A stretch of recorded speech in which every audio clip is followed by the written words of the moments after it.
Dargie Āgens kalnieši, mēs priecājamies šodien būt kopā ar jums.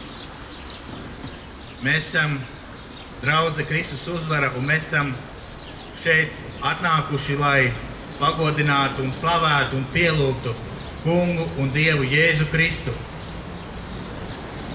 Un Bībelē rakstīts, ka Dievs, jeb Jēzus Kristus šo pasauli radīja, un viņš ir saimnieks šai pasaulē. Viņš radīja visu to, ko mēs apkārt redzam. Jēzus radīja visu lielo visumu, Jēzus radīja sauli, Jēzus radīja mēnesi, Jēzus radīja miljardās zvaigznes, kas tūkstošiem reižu pārsniedz saules izmērus. Viņš ir visu lietu radītājs. Un Bībelē rakstīts, ka arī Jēzus radīja gaisu, ko tu elpo, zemi, par kuru tu staigā. Un Jēzus ir Dievs radītājs, kas tev deva mātes miesās, sirdī pirmos sirdspūkstus un dzīvību. Tā mūs māca Bībele. Un arī tad, kad mēs lasām pasaules lielākos zinātniekus, kā Īzaku Ņūtonu, ķīmijas pamatlicēju Robertu Boilu, bioloģijas pamatlicēju Karlu Linēju, arī viņi saka, ka šo pasauli ir radījis Jēzus Kristus. Un Bībelē rakstīts, ka mēs ik katrs viens atbildēsim radītāju priekšā par to, kā mēs esam dzīvojuši.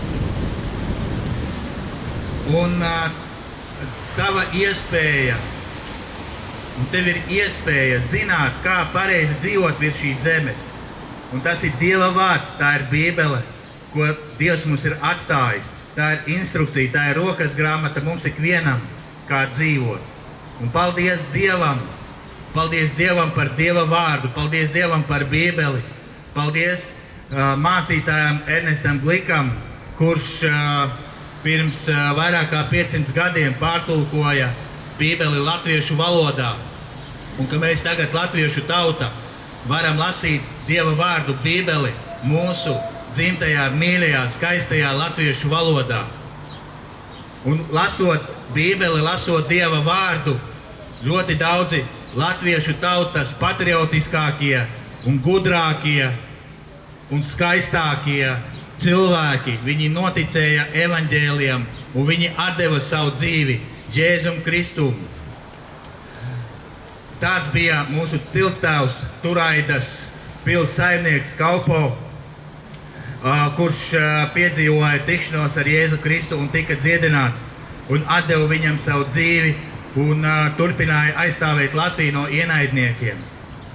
Un tad, kad mēs paskatāmies latviešu tautas vēsturē, tad tādi cilvēki kā Jānis Klīdzējs, kas uzrakstīja Cilvēka bērns romānu, arī viņš bija kristietis, arī viņš lasīja Bībeli un arī viņš aicināja visu tautu lasīt Bībeli, apmeklēt dievkalpojumus un uzticēties evaņģēlijam.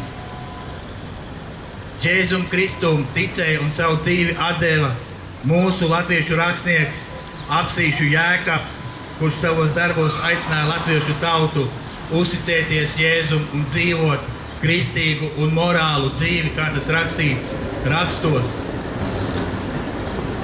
Jēzum Kristum ticēja daudzi pilsētu mēri, Liepājas mērs, arī Rīgas mēri ticēja Jēzum Kristum, mūsu prezidents Kārlis Ulmanis ticēja Jēzum Kristum un aicināja visu tautu apmeklēt dievkalpojumus un uzticēties Jēzum. Jēzus, tā ir patiesība. Jēzus ir vienīgā patiesība.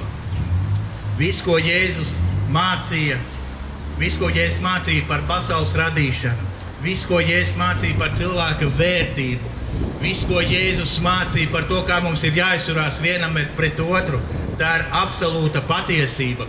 Un tāpēc daudzi mūsu tautas pārstāvi, lasot evaņģēlijas, viņi teica, jā, Jēzu, es tev uzticos. Un viena no tādām pārstāvēm bija Zenta Mauriņa, kas savos rakstos teica, ka Jēzus Kristus ir vienīgais Dievs un Kungs. Un kad Bībele tā ir latviešu tautas bagātība. Jā, tātad daudzi mūsu latviešu tautas pārstāvi aicināja uzticēties Jēzum. Un šodien jums, dārgie Āgenskalna iedzīvotāji, visi, kas šeit dzīvojat un strādājat un braucat cauri, arī mēs jums gribam pasludināt šo pašu evaņģēliju.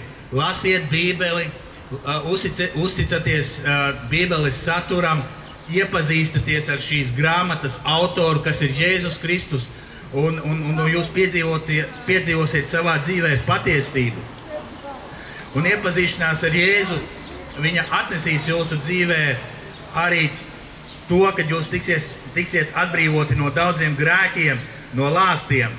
Jēzus Kristus, viņš ir Dievs un vienīgais Dievs visā visumā, kas var atbrīvot mūs no grēkiem, no dzeršanas grēka, no smēķēšanas grēka, no mankārības grēka, no netiklības grēka, no dažādām atkarībām. Tā ir viņa specialitāte, kad Jēzus atbrīvo mūs no meliem, atbrīvo mūs no tiem valgiem, kuros Sātans mūs ir ielicis.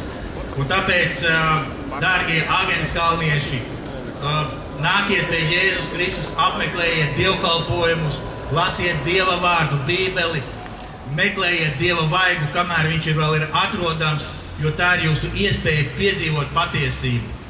Jo mēs šeit esam sanākuši, lai liecinātu, ka arī mūsu dzīvē Jēzus ir izdarījis ļoti lielas lietas, kad viņš mūs ir pārāvis no nāves valstības savā mīļotajā, skaistajā, gaišajā valstībā, kurā nav grēka, kurā nav melu. Un arī Jēzus manu dzīvi ir izmainījis. Tad, kad es biju pusaudzis un es augu bez tēva un es atļāvos visādas vaļības, es zagu, es meloju, es biju vardarbīgs pret veciem cilvēkiem, pret dzīvniekiem. Un tad, kad Jēzus ienāca manā dzīvē, tad iespīdēja gaisma un patiesība. Un es sapratu, ka es visu savu dzīvi biju dzīvojis melos, tumsā. Un mana dzīve mainījās, manas sirds izmainījās, manas dzīves vērtības izmainījās. Manā dzīvē ienāca tas, ko es varu saukt par laimi, kad es esmu laimīgs, ka es pazīstu Jēzu Kristu. Es pārstāju dzert, pārstāju pīpēt, un manā sirdī ienāca mīlestība pret līdzcilvēkiem, pret tuvākiem cilvēkiem, radiniekiem, pret kaimiņiem. Un mana dzīve izmainījās, un es pasakos Jēzum Kristum par to. Un tāpēc arī mēs šodien šeit stāvam, kad arī tev ir iespēja iepazīties ar Jēzu Kristu, uzticēties viņam, mīlēt viņu, slavēt Jēzu, pielūgt Jēzu un atdot Jēzum visu dzīvi. Jēzus Kristus vārdā. Āmen.